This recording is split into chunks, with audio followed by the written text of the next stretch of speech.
Original form आहे. जाती भाग 149, हा 138, हा 138, हा जो आहे 141, 149, 140, 149. अशी प्रकारचे आमच्याकडे 5-6 आम्हाला सापडले. संपूर्ण SIR फॉर्म ओरिजिनल फॉर्म आहे. आणि हे ओरिजिनल फॉर्म आज एका झेरॉक्स शॉपमध्ये भारतीय जनता पार्टीचे पदाधिकारी त्या फॉर्मची झेरॉक्स काढत होते. म्हणजे ते फॉर्म त्यांनी घेऊन आलेले आहेत BLOकडून. तर असेही फॉर्म कोणाला दिले जात नाही. अशा पद्धतीने त्या पदाधिकाऱ्याला आम्ही पकडून स्वतः बारीक बोलले. आमची खारघर विभाग प्रमुख त्यांनी हे फॉर्म सकट त्या पदाधिकाऱ्याला पकडलं. पोलीस स्टेशनला घेऊन आले होते. स्वतः पोलीस आले होते. पण आज पदाधिकारी पळून गेले नाही. पण हे फॉर्म आपल्याकडे जमा आहे, पाहू शकता.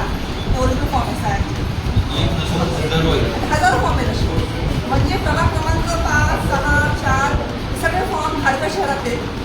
खारघर शहराचा हा एक एक्झाम्पल झाला. अशाच पद्धतीने गावठाणाला केला असेल, पनवेलला केला असेल, नवीन पनवेलला केला असेल, तर शहरात केला असेल. भारतीय जनता पार्टी कुठल्या पद्धतीचं SIR रजिस्ट्रेशन करते तुम्ही बघू शकता. किती ट्रान्सपरन्सी आहे SIR तुम्ही बघू शकता. उद्या आपली काय गॅरंटी की हे बोगस वोटिंग नसतील. अशा पद्धतीने जर हे झेरॉक्स काढणार आणि कुठे हे बोगस वोटिंग वापरणार तर आम्हाला पूर्ण मोठा संशय आहे. काय झालं, नेमकं काय घडलं होतं, काय बघितलं आपण?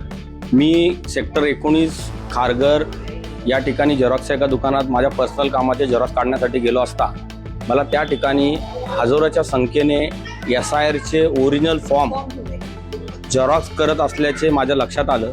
मी त्या दुकानदाराला विचारणा केली की बाबा हे फॉर्म कोणी दिले तुला? तो म्हणला मला एक व्यक्तीने दिले, मला नाव नाही माहीत. मी त्या व्यक्तीला फोन केला की बाबा कोण आहे तू, इथे कसे काय, हे शासनाकडे जमा पाहिजेत, हे ह्या दुकानात कसे काय आले? तो बोला मी 5 मिनिटात आलो. तो आला आणि मला म्हणाला की मी भारतीय जनता पार्टी युवा मोर्चाचा पदाधिकारी आहे, हे फॉर्म माझ्याकडे, तू माझ्याबरोबर काय तुझा प्रॉब्लेम आहे मला सांग. मी म्हटलं तुझ्याकडे फॉर्म आले कसे? तर तो इकडे तिकडे कार्यकर्त्यांना फोन करायला लागला, दमदाटी करायला लागला. माझ्यावर हात सुद्धा उचलला त्यांनी आणि ते फॉर्म तिथून जबरदस्तीने घेऊन जायचा प्रयत्न केला. तेवढ्यात मी कंट्रोलला कॉल दिला. तिथे पोलीस आले आणि पोलिसांनी ते सगळे फॉर्म जमा केले आणि त्या व्यक्तीलाही ताब्यात घेतलं. आम्ही पोलीस स्टेशनला आलो असता ते डॉक्युमेंट ठेवत असताना तो आरोपी इथून पळून गेला. आणि आता जे फॉर्म गव्हर्नमेंटच्या ताब्यात पाहिजे, लोकांनी मोठ्या विश्वासाने त्यांच्याकडे जमा करून दिलेत BLOकडे, आपल्या स्वतःची माहिती दिलेली आहे, मोबाईल नंबर दिले, आधार कार्ड दिले. ही जी माहिती आहे लोकांची ही सेफ गव्हर्नमेंटकडे असायला पाहिजे, ती भारतीय जनता पार्टीच्या कार्यकर्त्याकडे आली कुठून, हा माझा त्यांना प्रश्न आहे. हे जे BLOंनी किंवा शासकीय कर्मचाऱ्यांनी या भारतीय जनता पार्टीच्या ज्या कार्यकर्त्यांना फॉर्म झेरॉक्स काढून देण्यासाठी, डाटा लीक करण्यासाठी मदत केली, अशा कार्यकर्त्यांवरती, अशा शासकीय कर्मचाऱ्यांवरती पोलीस स्टेशनला घ्या, पोलीस स्टेशनला याच्यासाठी आमची अशी करता का तुम्ही? मग काय ओरिजिनल सगळं चेक करा. इथं ओरिजिनल अजून भरपूर फॉर्म असतील. नाही सर, सगळं चेक करा पहिले, सगळं चेक करा. मी अजून दुसरी पहिली बघितली त्यात पण आहे.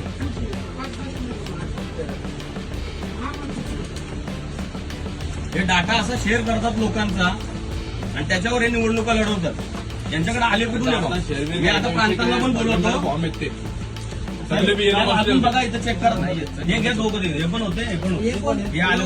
हा दुकानदार झेरॉक्स मारत होता आणि बघू ना आम्ही पण दोघांना तू दादागिरी करू ते कसं काय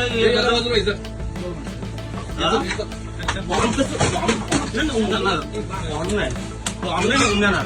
काय असं नाही, चुकीचं आहे, चुकीचं आहे.